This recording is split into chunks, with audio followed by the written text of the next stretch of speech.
तो files trilogy की तीसरी और आखिरी फिल्म द बंगाल फाइल्स शुक्रवार को रिलीज हो चुकी है और इससे पहले रिलीज हुई ट्रायोलॉजी की दोनों फिल्में द ताशकंद फाइल्स और द कश्मीर फाइल्स दोनों सुपर डुपर हिट रही थी। इसलिए अब विवेक अग्निहोत्री लेके आ गए बंगाल फाइल्स। मगर इस तरह की फिल्मों के साथ एक छोटी सी प्रॉब्लम है। प्रॉब्लम यह है कि फिल्म कैसी भी हो इस बारे में बात बहुत कम लोग करते हैं। इसे बस एजेंडा और प्रोपेगेंडा फिल्म बताते रहते हैं। जो इस तरह की फिल्मों को समझ जाते हैं वो अच्छा बोलते हैं और जो नहीं समझ पाते वो डेफिनेटली बुरा ही बोलते हैं, अब चाहे उन्होंने फिल्म देखी हो या ना देखी हो। तो ताशकंद फाइल्स और कश्मीर के बाद विवेक अग्निहोत्री ने बंगाल की फाइल्स खोली हैं। अब ये फाइल्स यानी कि फिल्म कैसी है, चलिए जान लेते हैं। कहानी की बात करें तो कहानी शुरू होती है जहां दो बंगाल दिखाए गए हैं, एक अभी वाला बंगाल और एक आजादी के पहले का बंगाल। एक तरफ प्रेजेंट में एक सीबीआई ऑफिसर जो है शिव पंडित यानी कि दर्शन कुमार हैं, जिसे पश्चिम बंगाल में एक लड़की के गायब होने की इन्वेस्टिगेशन करने के लिए भेजा जाता है।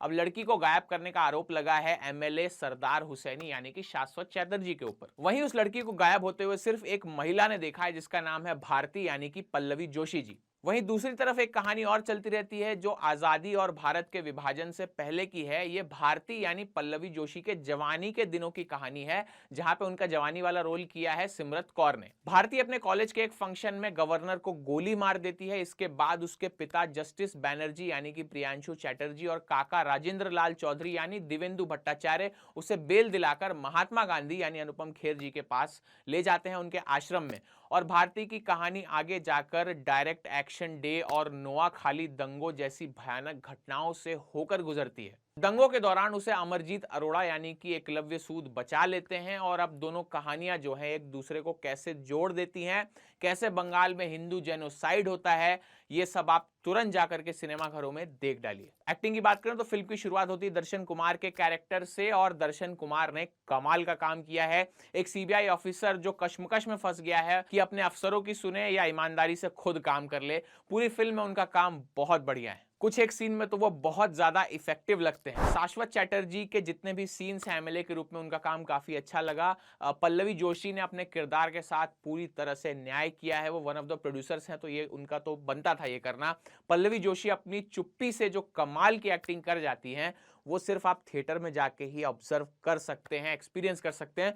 फिल्म की जान है सिमरत कौर और मिथुन चक्रवर्ती के कैरेक्टर्स। सिमरत कौर का किरदार जो है वाकई इतनी सारी कंडीशन से गुजरता है और हर कंडीशन में उन्होंने कमाल की एक्टिंग की है।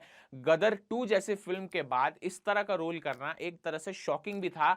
और इसके अलावा मिथुन चक्रवर्ती हमारे मिथुन दा 75 साल की उम्र में एक ऐसा रोल निभा गए हैं जो उन्होंने आज तक कभी नहीं निभाया था।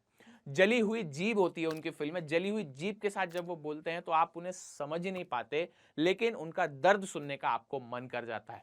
अनुपम खेर ने गांधी जी का कैरेक्टर किया है। गांधी जी को एक नए तरीके से उन्होंने अलग अंदाज में दिखाया है।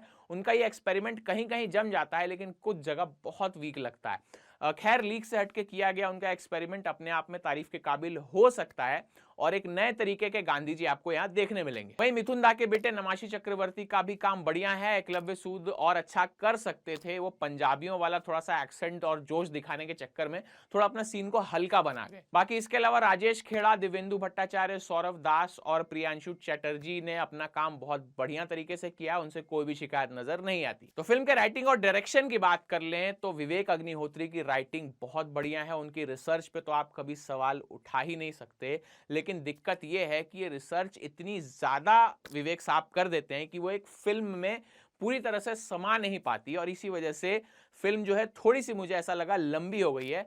क्योंकि जैसा आप पार्टीशन या दंगों की बात करना शुरू कर देते तो फिल्म वापस से प्रेजेंट टाइम में आ जाती है।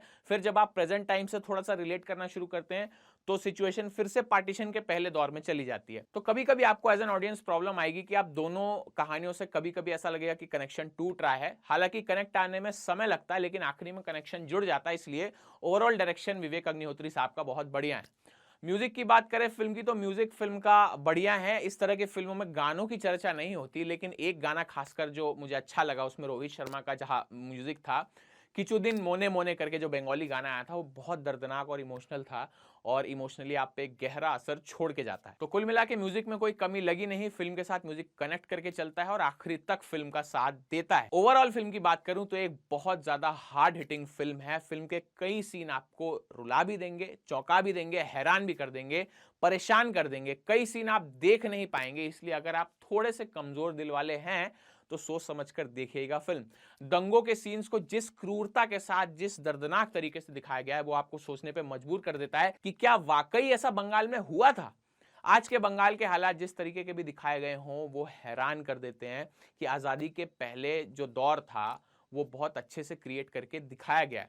इस फिल्म के साथ एक दिक्कत थोड़ी सी और लगी कि इसकी थोड़ी लंबाई, जैसा मैंने पहले बताया, ये फिल्म लगभग 3.5 घंटे की है और कुछ मोनोलॉग्स भी इसमें काफी लंबे लंबे हैं।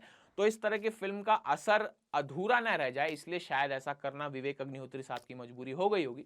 लेकिन ये जरूरी भी लगता है किसी किसी सीन्स में, और इससे मैसेज साफ समझ में आ जाता है। और इसके अलावा जो डायरेक्ट एक्शन डे वाला एक टेक आता है, एक सीन है, वो बहुत अच्छा क्रिएट किया गया है। पसीने को पानी बनाकर पीने वाला जो सीन है, उस दौर के लोगों की बेबसी और दर्द को बखूबी झलका देता है।